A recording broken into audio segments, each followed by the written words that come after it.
प्राचीन भारत में एक विशाल राज्य था जिसे मालवा कहा जाता था। इस राज्य पर राजा विक्रम सिंह का शासन था, जो अपनी न्यायप्रियता और वीरता के लिए प्रसिद्ध थे। लेकिन उनके राज्य में एक ऐसा रहस्य था जिसे सुनकर लोग थर थर कांपते थे। यह रहस्य था एक खूंखार नाग का, जो पहाड़ों की गुफाओं में रहता था और जिसने कई लोगों की जान ले ली थी। राजा विक्रम सिंह ने इस सांप को मारने के कई प्रयास किए, लेकिन हर बार उनकी सेना असफल रही। कोई भी नहीं जानता था कि यह सांप कौन है, कहां से आया है और क्यों यह लोगों को मार रहा है। एक दिन राजा के दरबार में एक वृद्ध महिला रोते हुए आई।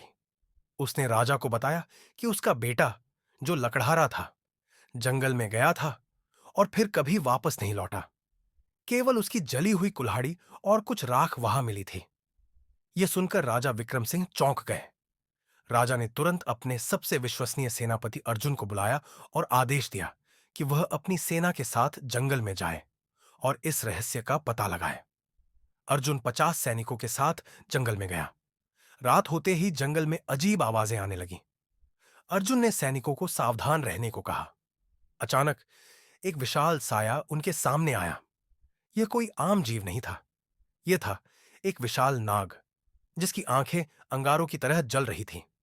सेनापति अर्जुन ने अपनी तलवार निकाल ली और हमला किया, लेकिन नाग ने अपनी पूंछ से उसे इतनी जोर से पटका कि वह दूर जा गिरा।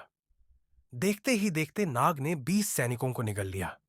बाकी सैनिक डरकर भाग गए। राजा विक्रम सिंह को जब इस घटना का पता चला तो वे चिंता में पड़ गए। यह नाग कोई साधारण प्राणी नहीं था। यह कुछ और ही था। कोई रहस्य, कोई श्राप। राजा को एक बूढ़े संत की याद आई, जो महल के पास ही एक गुफा में रहते थे। वे भविष्यवाणी करने में माहिर थे। राजा तुरंत उनके पास गए और सारा हाल सुनाया। संत ने आंखें बंद की और गहरी सांस ली। फिर बोले, हे राजन, यह कोई साधारण नाग नहीं है। यह नाग असल में तुम्हारे ही पूर्वजों का एक अभिशाप है। राजा चौंक गए। उन्होंने पूछा, कैसा अभिशाप? संत बोले, सैकड़ों साल पहले तुम्हारे पूर्वजों ने एक निर्दोष आर्षी की हत्या कर दी थी। मरते समय उस आर्षी ने श्राप दिया था कि तुम्हारे वंश पर एक भयानक नाग का साया हमेशा रहेगा। वह नाग तब तक जीवित रहेगा जब तक कि कोई सच्चा और निडर राजा उसका सामना नहीं करेगा और श्राप को तोड़ नहीं देगा। राजा विक्रम सिंह ने प्रण लिया कि वे स्वयं इस रहस्य से पर्दा हटाएंगे। राजा अपने 10 सबसे बहादुर योद्धाओं को लेकर जंगल की ओर बढ़े। संत ने बताया था कि नाग का असली ठिकाना पहाड़ी के ऊपर एक रहस्यमयी गुफा में था। गुफा के पास पहुंचते ही उन्हें एक रहस्यमयी दीवार दिखी, जिस पर नाग की आकृतियां बनी हुई थीं। जैसे ही राजा ने दरवाजा छुआ, अचानक तेज आवाज हुई और दरवाजा अपने आप खुल गया। अंदर अंधेरा था, लेकिन राजा निडर होकर आगे बढ़े। तभी एक गूंजती हुई आवाज आई, अरे राजा विक्रम सिंह, तुम्हारी मृत्यु तुम्हारा इंतजार कर रही है। राजा ने आवाज की दिशा में तलवार उठा ली। तभी उन्होंने देखा, सामने वही खूंखार नाग था, लेकिन इस बार उसका आकार और भी विशाल था। उसकी लंबाई 85 फीट से भी ज्यादा थी और उसकी आंखों में खून उतर आया था। नाग फुफकारा और बिजली की तेजी से राजा की ओर झपटा। राजा ने अपनी तलवार से वार किया, लेकिन वह नाग की मोटी चमड़ी को चीर नहीं सका। नाग ने अपनी पूंछ से एक सैनिक को उठा लिया और हवा में फेंक दिया। राजा ने बुद्धि का सहारा लिया।